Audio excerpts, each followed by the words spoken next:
All right, let's move on to IELTS speaking part 2. Your topic is describe a competition you would like to take part in. Now, this is in future.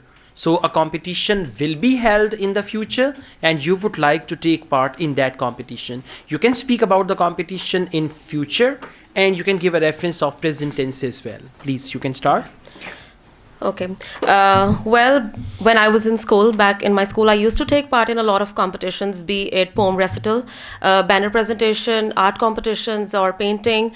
But one that was of my shared interest was basketball competition, because in my school it used to happen every year. It was annual competition, and it was more of a inter-school competition in which other branches of my school used to come over, and it became like a carnival because stalls were installed and other activities used to take place as well. And at the end of the competition, a trophy was given, and we used to make new friends because obviously other people and other students from other schools and branches used to come over.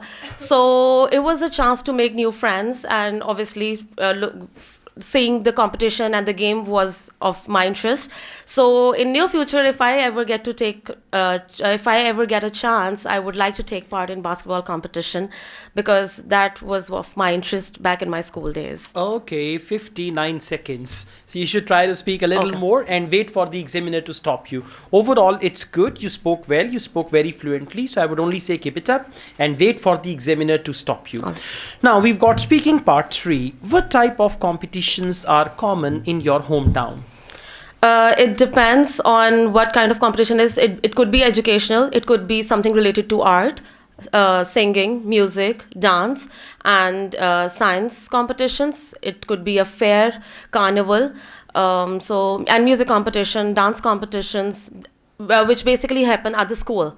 Music and the dance competitions and fashion competitions, which occur at school mainly. Do you prefer musical competitions or educational ones? I would prefer educational competitions because I'm more interested in science and something which is related to education. So I would prefer educational competitions. All right. It's the end of your speaking test. Overall, fantastic. Your pronunciation is good. Fluency is very fine. It's remarkable. So just keep it up. Okay. Thank you.